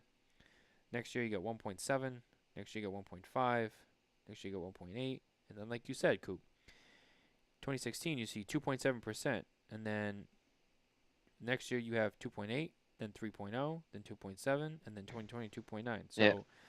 it did. It went back up, which is also true. Yeah, I mean, What it you wasn't a just said. huge. Yeah, there was a slight drop in 2013 and 15, but then there was a spike and it sustained it since then. So also, I'd be curious to see if this continued another 2 years with the whole pandemic and the way that the market changed during that time. Yeah, the 2021 data would really be interesting to me to see that. 2021, I would think that would be close to 4%. I mean, That would be interesting. That's a big spike. That would be a big because again we're still talking consumption here. yeah, but again, a lot of premium cigars were consumed from that 2020 to 2021 period. We saw that. We know that. We've talked about it hundreds of times. We lived it. We were there. Yeah. We've talked to retailers who were selling products out the door. Yeah. Like a lot of people were smoking cigars during that time. Yeah. There's been another boom. Okay, so maybe the slight 0.3 drop was in 2019 is when I couldn't smoke for 3 months. Yeah, Maybe I contributed to that drop. it was all on you. Yeah, exactly. So I'm just trying to keep this lit. I'm almost at the end of that H99. I'm still smoking it. Nice. This is smoke. By the way, this Diesel Whiskey Row Churchill. Yeah. Legitimate core line to pick up is Churchill size. It's a great Churchill. I'm really enjoying it. I was worried that maybe I had to sit in for a while. It would be, nope, fantastic. Yeah, that's good. Yeah. I'll have to Yeah. check that one out. Yeah, I like picking on Justin about his blends. I can't pick on him with this one. This is good. Absolutely. I like I said, I'll have to try that one out. The H99 as it continues to burn. One thing I'll say is it's pretty consistent. It's not as complex Did as you I thought it find the would be, but nicotine? Did you find this? Well, we'll talk nicotine. It was. I thought that cigar really kicked in strength in the second half when I had it. yeah, I, yeah, yeah. I'm with you on that. Based on the just on this first one that I've had, yeah, I would yeah, agree. Yep, I could feel it. yeah. It was. It was. I didn't expect it. I wasn't seeing that coming with it. Um, but again, so I mean, this is just little interesting parts from all over this thing Yep. that we've seen and This was some good stuff you picked up. I mean, it's just, like I said, obviously I had things I couldn't get to it, but I've gotten to some of this, and this is interesting. if you go to page 115, you have flavored cigar use as a whole section, um, which I haven't looked into this yet, so I don't really want to dive too deep into it Right. because I want to do a little homework on it first. But Yeah. I mean, I'm just like as we're on the So air, I'm also like just kind of searching through this too, just because there are little pieces all over this thing that are just so so quaint. let me talk a little about patterns though, because this is what we're kind of in there. So this is what this is what FDA is looking at. Let's say they ban flavored cigars tomorrow. Yeah. Okay. They look at, okay, have they reduced the amount of people consuming cigars or not? And what they're specifically trying to find out is, are the people using flavored cigars going over to traditional cigars? Are they going to, maybe non-premium things? That's what they're looking at here, and then they're going to look at we find the question, say, how likely is the kid to go do that? So Yeah. that's what they're looking at with patterns of use here, and that's why you're seeing the data you're seeing in here. Right. That's the rationale there. I noticed, because I've read some of the advanced rulemaking notice reports for commenting, and that's how a lot of this goes. That, okay, if someone's going off the flavored, what happens? So if you look at that, the beginning of this section on page 115, it starts off flavors are common in the non-premium cigar market. One, sorry, if I jump around, it's because I'm also trying to like get through like the references and the stuff that's noted next to those facts. Um, so one component of this report's operational definition for premium cigars is that the cigar or brand does not have a characterizing flavor other than tobacco. A few brands, such as Acid, here we go again, calling out Drew Estate, resemble premium cigars. They are large, handmade, wrapped in whole leaf tobacco, with long filler tobacco, and lacking tips, but do offer flavored varieties. Understanding the role of flavors in cigar use is important because of the stark differences in the mass-produced versus premium cigar marketplace. See chapters 2 and 5 for more information about flavored cigar manufacturing and potential health effects. In recent years, cigars with characterizing flavors such as menthol, fruit, alcohol, or candy have become increasingly popular. For example, flavored cigar sales in convenience stores increased from 801.2 million in 2008 to 1.1 no, I'm sorry. Yeah, 1.1 billion in 2015. Research has found that fruit and sweet tasting flavors capture over 60% of the national market share of flavored cigar sales. Alcohol flavored cigars that include wine, beer, spirits, liquors, and mixed drinks have significantly gained U.S. market shares of flavored cigar products during the past decade. Reporting use of a flavored usual brand occurred less frequently by premium cigar users compared with all other cigar types. Uh, Availability of cigars in flavors 48.6 to 71.9% was a common reason given by at least half of cigar users regardless of type. Specifically, 48.6% of premium cigar users endorsed the reason, quote, they come in flavors I like, end quote, for cigar smoking. So, what's interesting here, sorry, I'm just continuing to read, just not aloud. Flavored tobacco products are generally known to appeal to young people, but flavored cigars are especially popular among youth. Importantly, users report that cigar products are appealing for reasons such as palatability, and this factor also predicts their use. And it kind of goes on and on and on from there. But again, this is all a lot of the same stuff we've already talked about in regards to the flavored topic and flavored cigars and all of that. Me reading that to you, I don't know if you're reading that too. What's your take on that section? Yeah, I'm kind of looking at it as well. Yeah. I got to pull more analysis on this, to be honest with you. You what? I'm a little confused what they're saying here, to be honest with you. It's a little. I mean. Yeah. It's a little all over the place, but some of it, like I see, and like it's Yeah. stuff that I've heard before. Especially like when they put the quote in there, they come in flavors I like. Right. Again, but and again that's another argument slash discussion slash whatever you fuck you want to call it. Like yeah, they're trying to find ways where this would be, and I think look at the vape thing, right? Just for the Yep. when the vapes came out, right? And then you go into a vape store and they had all the juices that you put in the thing, and they were all like bubble gum and cereal and Eggo waffles with maple syrup, and like yeah, kids like that shit. It's like candy. It's sweet, sugary. That became a problem. I remember here in Massachusetts, they banned vape sales for like 4 months while they tried to get a hold on what was going on because so many kids were like, oh well, vaping's not like cigarettes, so it's so much safer. I'll just do that, and I can taste all this Right, cool. right. I just want to smoke these cool flavors, and which is true. Kids, obviously, yeah, but I really don't think that's the same. I really don't think that's the same as what we're seeing in our industry because it's really not the same experience.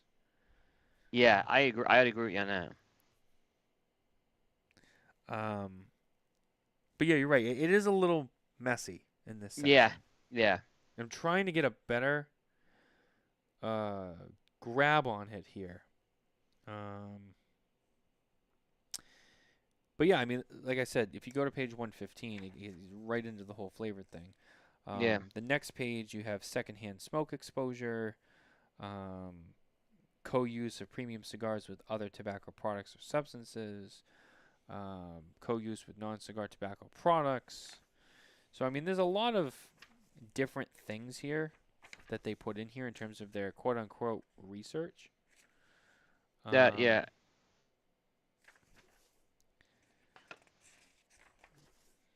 And again, I know that this show's a little different than what we normally do. Yeah, so the it's second a little more dead air, but we're also just processing information in real time. See, yeah, and like I said, the stuff on secondhand smoke, I was looking at that before, and it said like there's no data they have, right? But then they said there's health effects of secondhand smoke.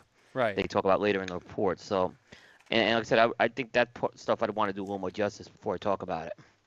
Oh yeah, and again, I think that's why like Yeah. and Yeah. Jay brought up a good point earlier. There's not a lot of science behind it. A lot of it's just surveyed research. Yeah. It's not like a lot of like lab I- study. It's not, and the point I made before, but I see where that is. This isn't like jobs are going to be lost. My civil rights are being violated. That's not what this report is about.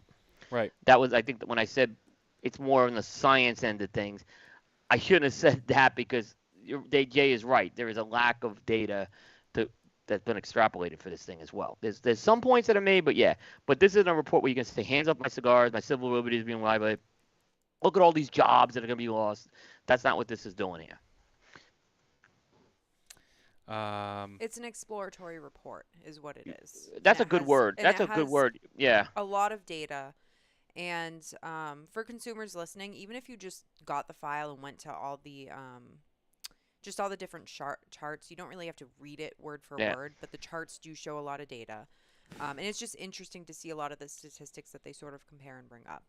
And then at the end of every section, they do come to assumptions, which I like to point out because just the way that they laid out the report, I believe at the end of every section is where they make, where is it right here? Because they use specific wording, but like what conclusions they came from, like if it's likely, not likely, is how they described. Like, is it likely that Yeah. there's a health risk or whatnot? So they Yeah. look at essentially a bunch of different factors, everything surrounding cigars. Um, but it's really what is now going to happen with the FDA now that they see this specific Yeah. report. Yeah. Now I got to do my pick on the associations here. Okay, go Uh, ahead. um, you and I talked about this, Matt. Yep. Why wasn't those Zoom calls promoted to not only consumers but retailers? Do you know what happened when that Zoom call after that Zoom call? I got phone calls from people asking me, how it went. And Mm. I asked a couple of them. I said, "Well, I said, how did you know I even saw it?" They said, "Well, we know you saw it, right?" I said, "Yeah, I did." I said, "But why didn't you why didn't you tune in?" They go, "We didn't know where it was. Like this was never publicized." And these were retailers calling me up, and some consumers, but mostly more people work in the industry. There was one rep who called me up, right? This was not publicized anywhere for the industry to even get the people to tune into this. And I think that was a big, big miss by the PCA and the CRA. I don't know what the CAA did, but I couldn't find anything to tell people to make sure you're tuned to your computer that morning, Thursday morning. So I don't know what the reasoning was behind that, but strength in numbers always helps. We always talk about getting people, and people want to get involved, and we talk about transparency. This, I think, was a miss by the trade associations, because this was a very important call. And by the way, the Zoom call, it wasn't heavy. You didn't have to be a rocket science. It was distilled to a point that everyone can understand it. So I had to make that comment. No, I'm like digesting everything that we Yeah, talked about and went through on the show it tonight. was a lot. This is a heavy report. It's a 500. Yeah, It is, and yeah. I don't want to go, and I don't want to go too much more with it because I don't want to like I really agree. dry I it agree. out. But I I just agree. wanted to hit on some of the most Yeah, and we talked about like what, like 6 7 different little topics out of 520 pages. So I mean, there's so much more. We just kind of yep, hit on some certain things that we yep. thought were interesting. But again, so wrapping up from that, I mean, there's a lot of information in there. There's stuff that I encourage a lot of people to review and read. It is available for free online. Um, it's good to know.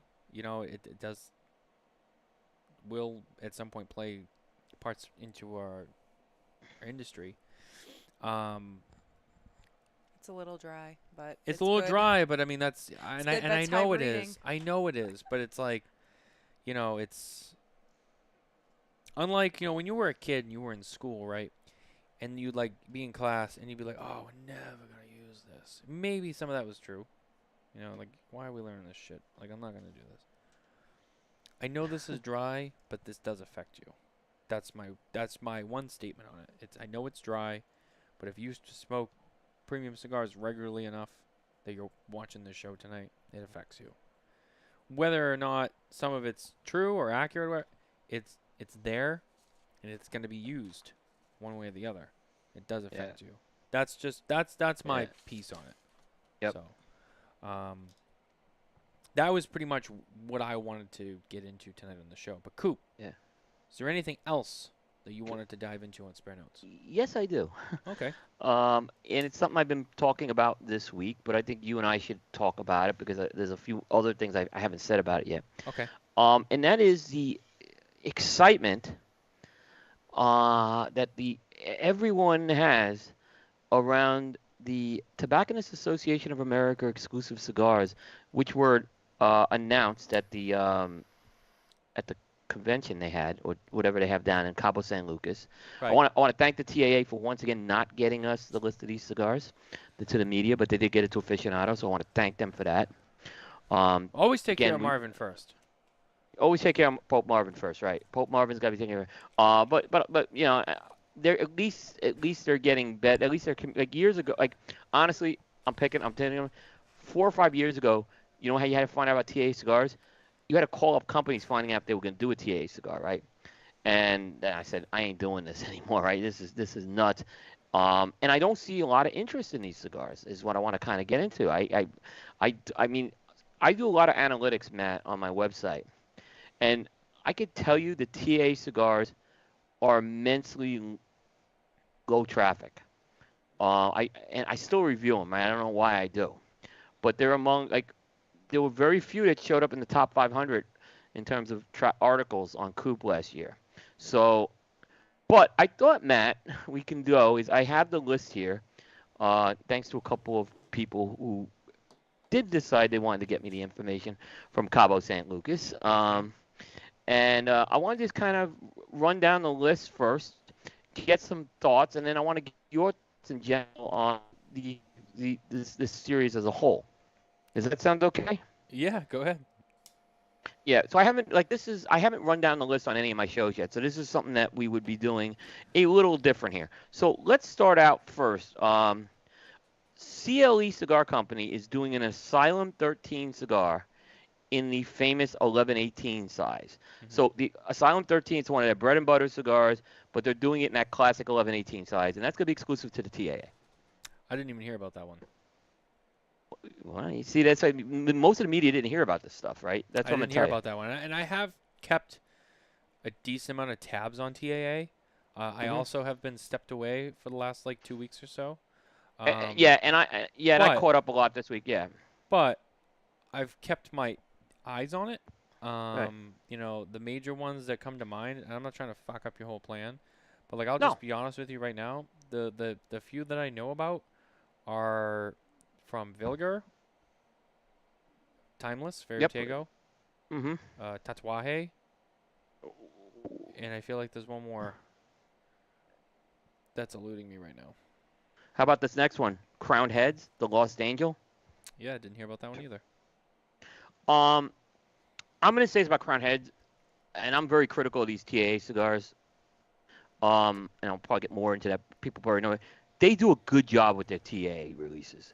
Yeah. They put a lot of thought into it. Oh, I'm sorry. Hold on, sorry. La Flor Dominicana. That's right. There's La Well, Flor yeah, Dominicana. well, Florida kind of, yeah, Yeah. yep. But that was through John we found out about those. Let's be real. I mean, there wasn't any. Yeah, that's It's true. because I had a conversation with John. I knew about those cigars. And I already knew about that cigar 2 years ago. We knew about this, yeah. Yeah. Yeah. So Crown Heads is the second one. EP Carrillo's got one, a TAA release. I believe it's a Sumatra blend, but they haven't talked much about it. Hmm. Ferio Tego is doing a timeless. I Which don't like what they did with it. which they Mike knows they why I don't. they Mike knows they why I don't like it. they did that under Nat Sherman as well, right? The TAA Yeah, Timeless. yeah, Yeah. and now it's just being. This is the first Ferio Tego branded one, Right. but I don't like it in bundles. Mike can spin it all he wants. He knows how I feel about Mazos. These are supposed to be the best cigars. They should have the best packaging. And a paper bundle for a TA cigar is not acceptable in my book. And he knows how I feel about that.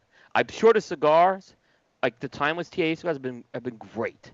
That's not the issue. But again, Well, we all I know how just you think feel about Davidoff doing paper bundles on some of their small batch I stuff. don't. It's the same thing. Okay, because this is a okay. So TA cigars, they're for the best retailers from the best manufacturers, right? And they're supposed to be the manufacturer's supposed to be giving very good cigars out. I believe they deserve the best packaging as well. That's my feeling on that. And a paper bundle is not acceptable to me on that. It And just isn't. Jay made a comment. I didn't even know about it or how to get on the call, and I'm on the board. I think that was about the PCA thing. About the PCA stuff, yeah. Yeah. They're the PCA. Sorry, Yeah. I thought you were talking about TAA, but then once I read it, I'm like, oh wait, never mind. That's from before. It's alphabet soup here today. All right. The next one there is a diesel TA cigar called the Tempest. Not much has been given out about that yet. Gurkha, on the other hand, has something called the Collection Especial. And I kind of like what they're doing here, Gurkha, right? First of all, they're supposed to have some nice packaging with this, right? Which is one thing. But what they're doing is they're giving a figurado size of this upcoming national release they have called the Collection Especial. I like that. I like that one a lot. So I think that's something I like what they're doing with the TA. The fact that they're doing some nice packaging around that, I think, is a good thing. So I'll give them. I hope the cigar is good, but it's kind of like it has this walnut high gloss box. So it's supposed to be really nice. That's what I expect the TA cigar to be packaged in. not bundles.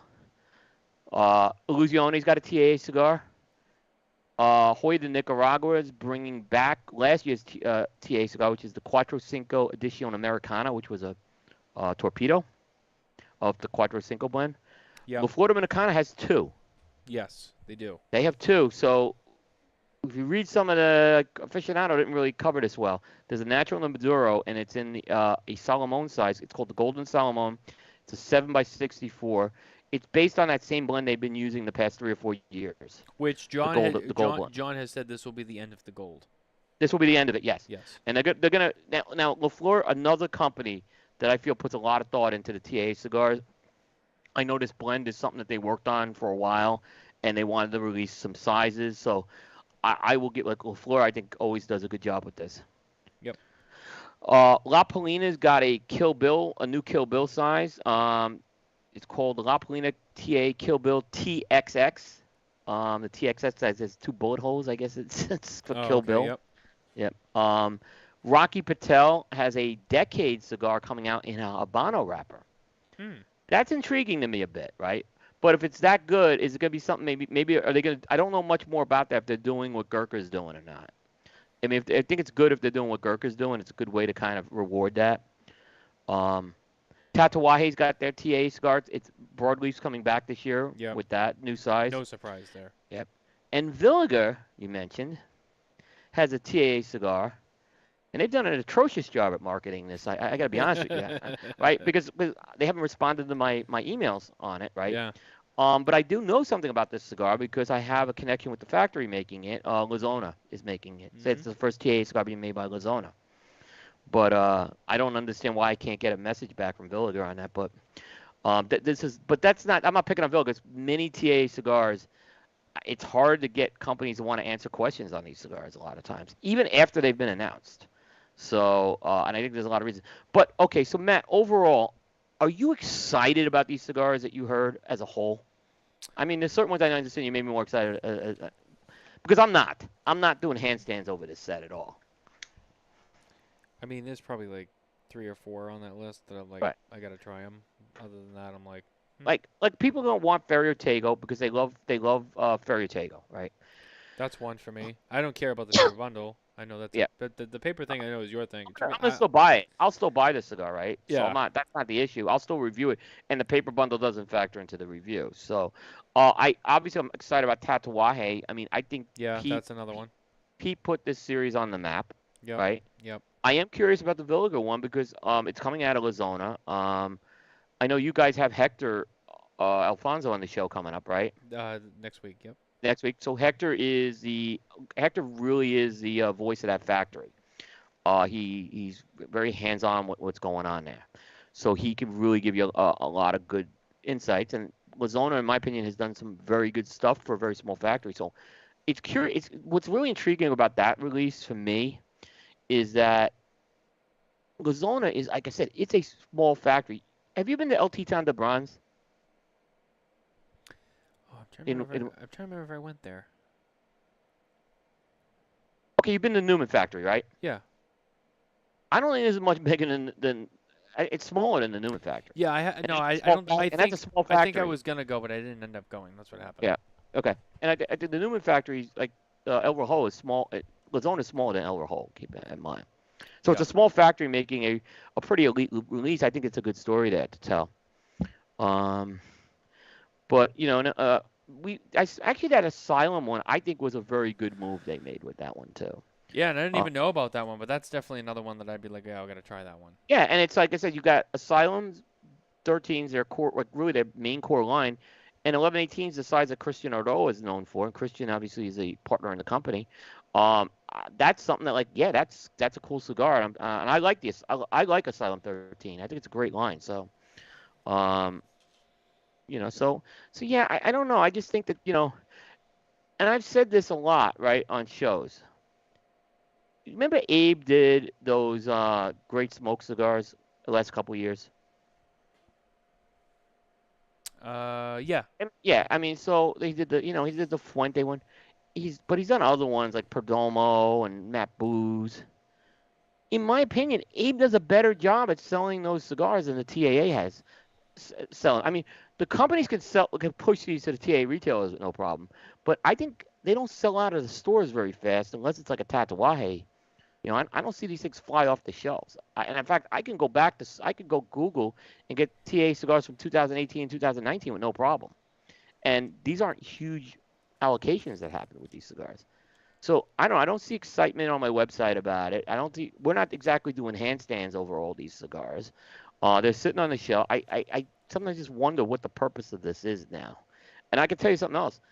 I I co-hosted with Abe this morning, and then I heard Dave Garofalo's show this afternoon. And I can tell you both of those company. Dave was not high on the TAA cigars, and neither was Abe. Both made comments about it today.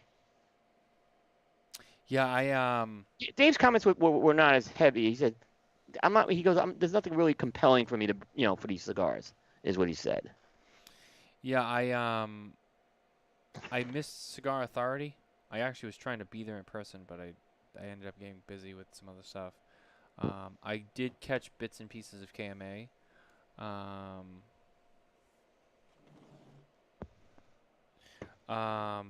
so I missed that. I'll go back and I'll listen to that. But yeah, I mean, Yeah, for me, I think you hit the nail on the head. I mean, the TAA, the releases are, for the most part, I mean, there's some good ones, and then there's some head scratchers there. But as a whole, it's like not very exciting, and the coverage on it wasn't that great either. I mean, even like on our end, like it was, from like what the information that was given to us, like it just, yeah, it wasn't. it, it, It needs to be they've got. improved. I'll say this: they've gotten better because, like I said, it used to be we got nothing. Companies aren't really forthcoming to want to give this information on the TA cigars. Some of it's because they're lazy.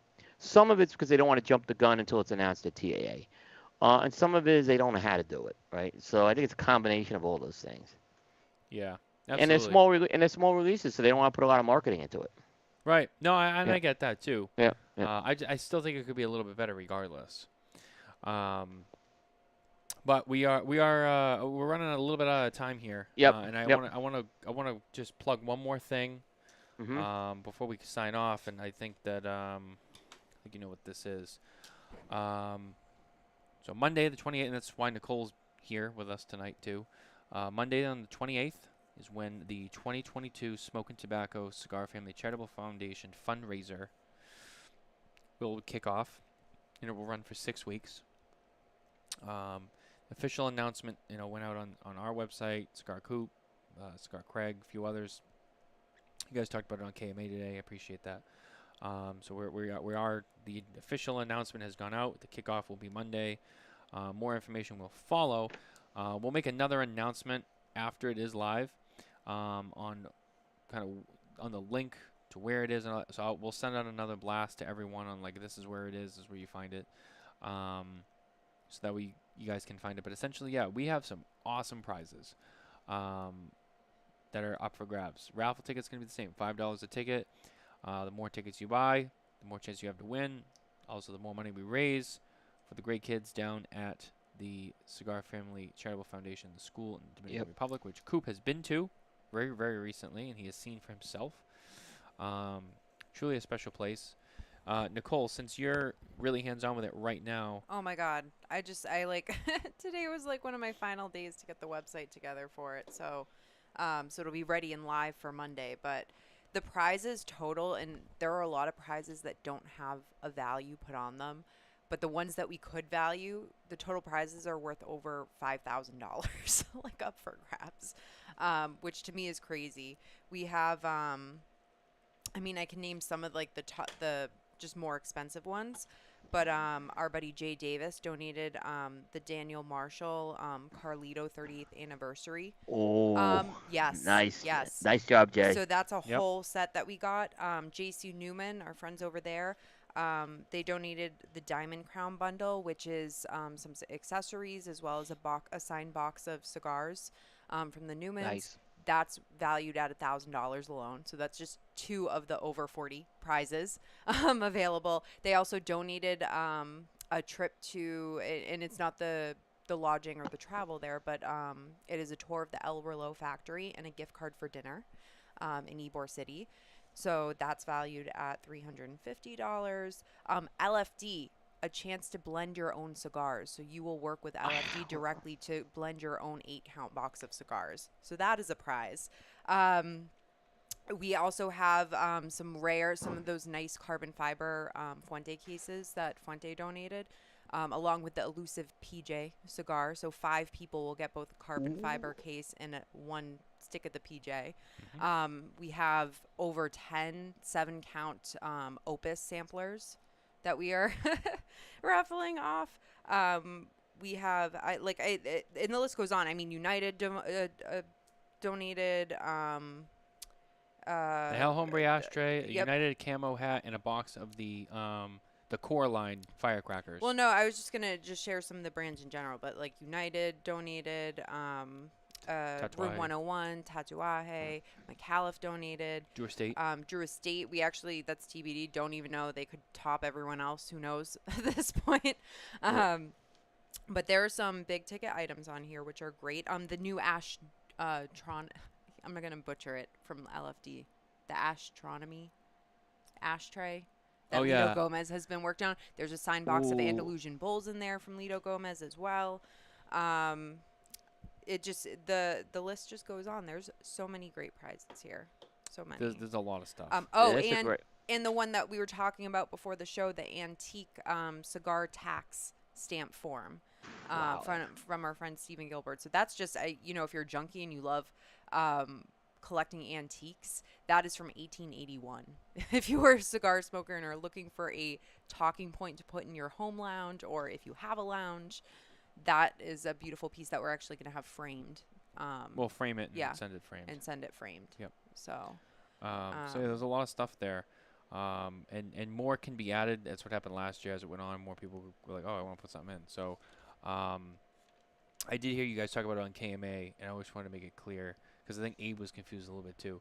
Yes, the last year did begin by us donating proceeds from our swag store, although we decided to add a raffle aspect into it, and then we decided to just sell straight raffle tickets as well, and that really took off. So this year we there was a swag component to it last year. This year we wanted to make it more simple and just straightforward. So it's just a straight raffle this year.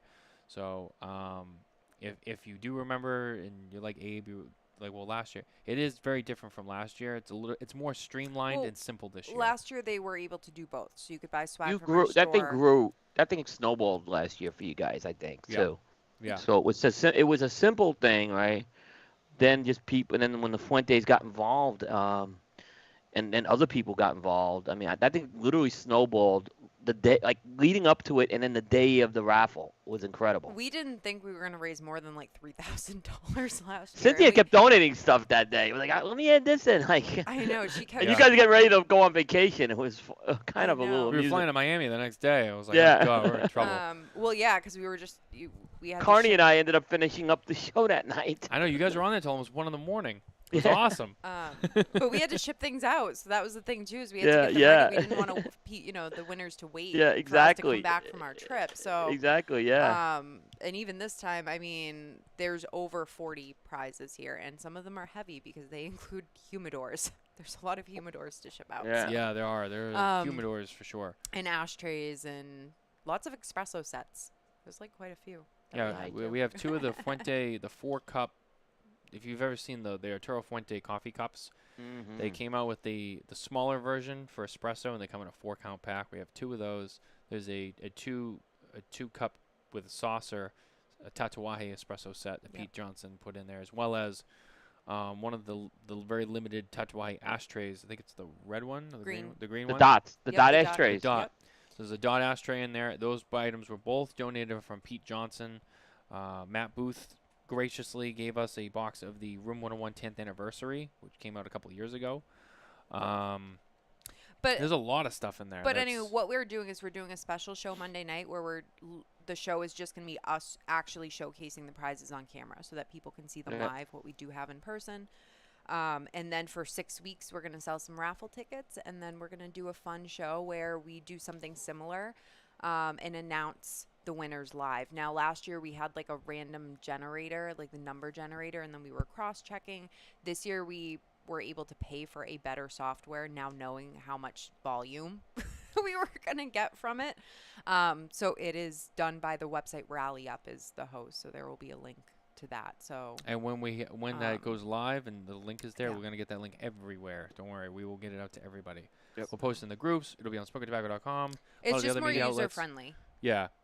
Mm-hmm. It's That'll just be it's good. way more user friendly. You can see the prizes more. Actually, if you share the link, you have an opportunity to get more raffle tickets. So if you share it, That's a good and then point. I if forgot you about get that. people to click that link, you get extra raffle tickets. So there's also a way to sort of promote and just get extra without you actually having to spend extra money. So Yeah, I mean, it's all about Um, raising as much money as we can, yeah, because every dollar counts, and Yep. it goes a long way. It I've really seen does. it firsthand. I'm telling you, I've seen it firsthand. And like I said, you know, everything you because the funny thing to Newman is they fund all the admin costs for this foundation. But when you go there and you see the school and the medical center and the kids, it's a life changing experience.